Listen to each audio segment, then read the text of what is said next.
what if you build it and unlike Field of Dreams, they don't come. But the difference, Bill, between the Edsel in the 1950s, 40s, whenever that was, 50s, yeah, and the EV of today is, in the 1950s, it would never have occurred to the Eisenhower administration to require drivers to, states wouldn't be passing laws saying all cars have to be EVs. The government is going to force it.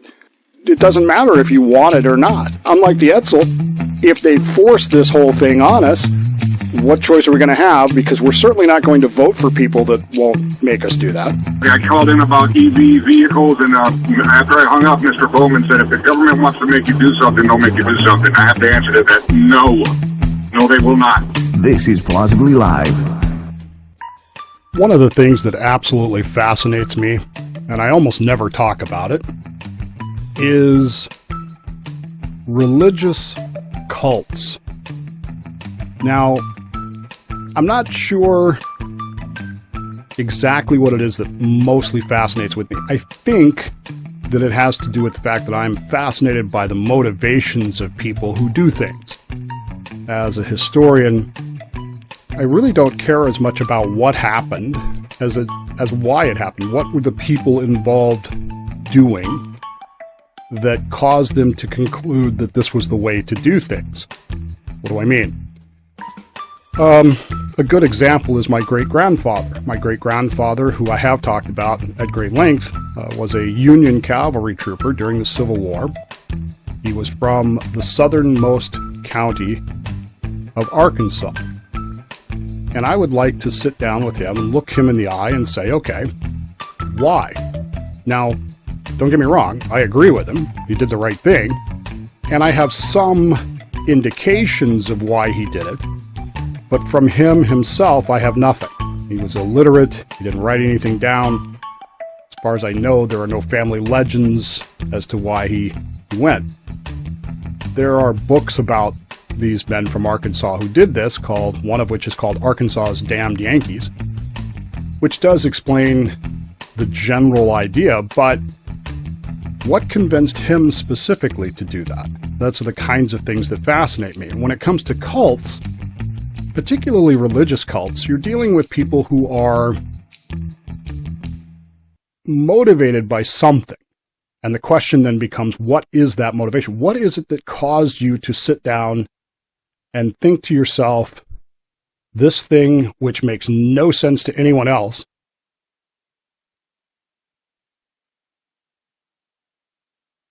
is the right thing?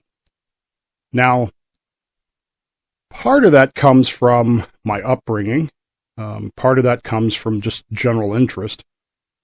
A lot of it comes from watching documentaries. There are documentaries galore about cults that you can watch. But you look at these cults, you look at these people, and you wonder, what is it that motivated you? What is it that convinced you to do what this clearly to everyone else crazy person told you to do or asked you to do? You look at Jim Jones and the People's Temple, and you of course know the story of what happened in Guyana, but how many of you know the story of how they got to Guyana and what happened to uproot them from there where they started in San Francisco to move to Guyana?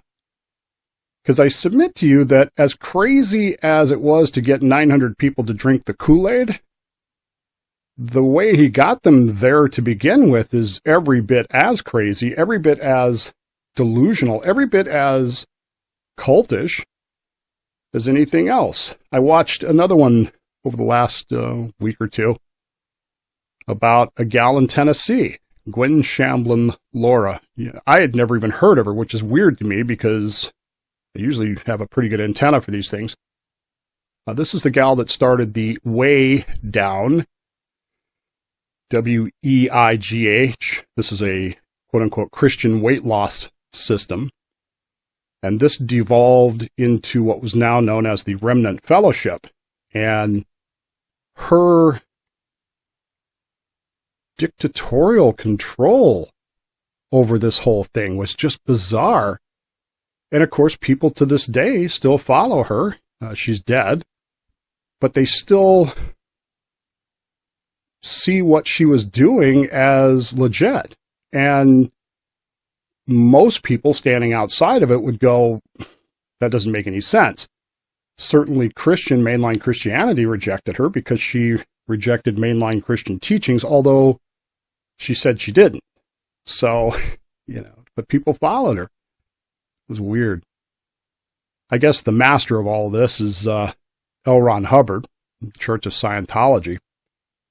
And I've watched documentaries on Scientology, but I think the best thing I've ever watched about Scientology, and it's a dramatic movie, it's not a documentary, but if you know the story of L. Ron Hubbard and you know the story of Scientology, the film The Master, starring Philip Seymour Hoffman, is just incredible. And it's not even a cautionary tale. It is a blow-by-blow account of how you take someone who is looking for something, convince them that you have what they need, what they want, convince them that you have the way, and get them to follow you.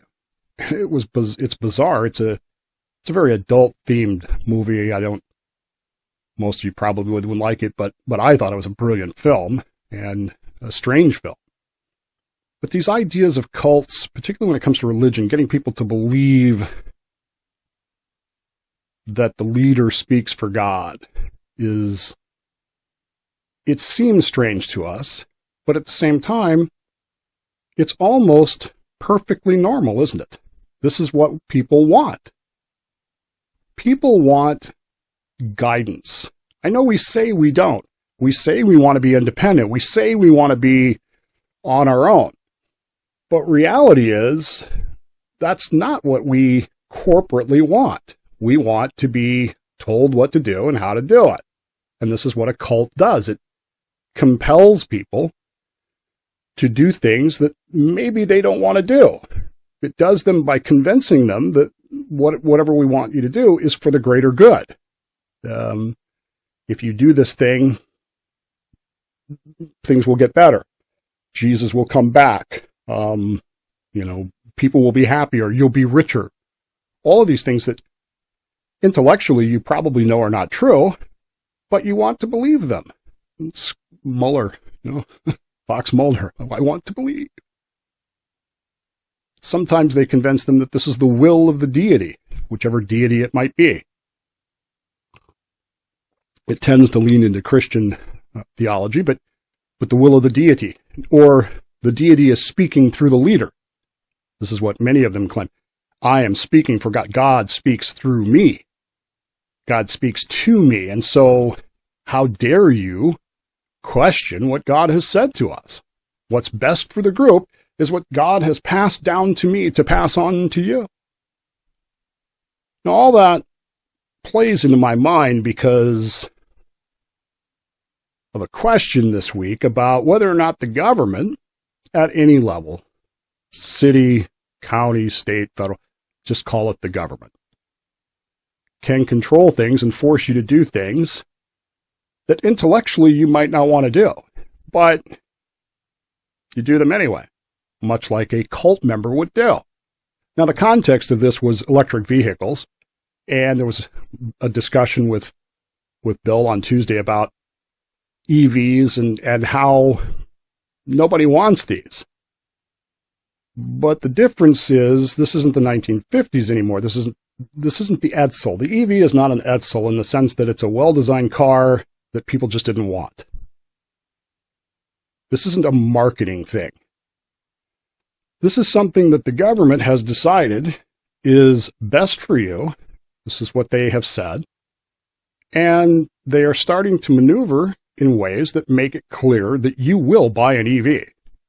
Whether it's your state saying, we're not going to sell gasoline-powered cars anymore, or more subtle things like gasoline prices becoming literally unaffordable, or controlled access for vehicles. You can't drive a non-electric vehicle in this area, those sorts of things.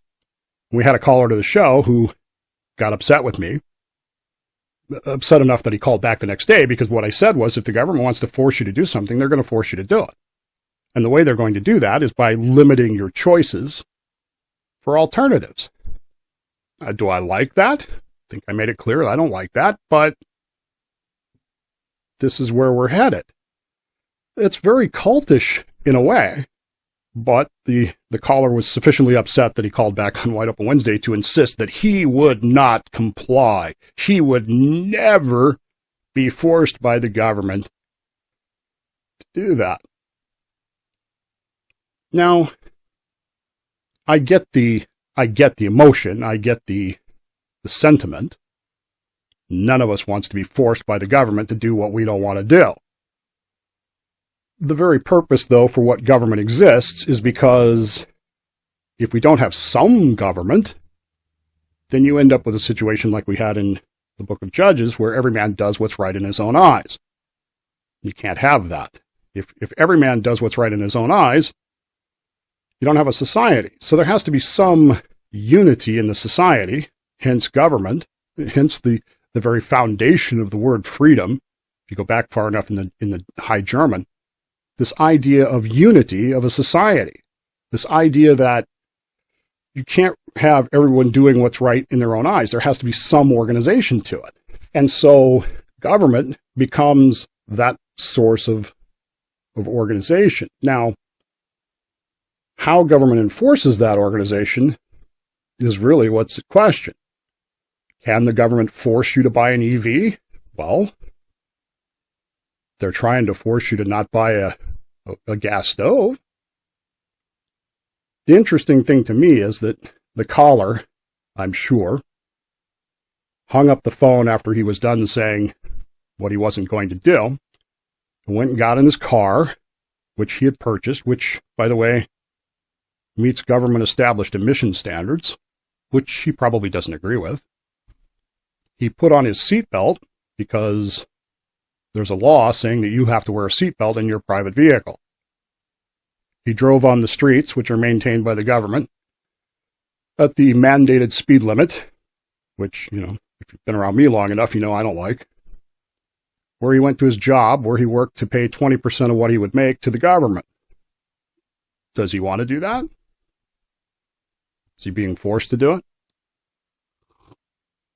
He paid sales tax on anything he bought that day, presumably. If he lives here, he does. Then he came home, which he pays taxes for. Even if you rent, you pay taxes. You pay property taxes for the owner. And then he turned on the lights, which in some places have federally mandated light bulbs, and so on and so on. You can say, I will never do that, I won't do that, but it doesn't really fly in the face of reality, does it?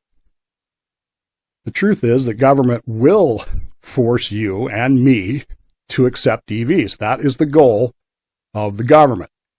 And as I said on the show, unless we're willing to vote for people who won't do that, and we're not, it's coming. It may not be today, it may not be tomorrow, it may not be next week or even next year. Might not even be in the next administration, but write this down in stone. It's coming. And just like that is coming, there is almost always a moment in cults when the followers wake up. In 1776, we woke up. The Declaration of Independence contains these words. Most people never read them. Mankind are more disposed to suffer, while evils are sufferable, than to right themselves by abolishing the forms to which they are accustomed. And at the end of the day, is the EV really suffering for us? Is it really a horrible suffering to be told this is what's available in EV? I mean, marketers do it all the time. When I bought the Colorado, I wanted to buy an S10, but they didn't make them anymore. Was that a suffering?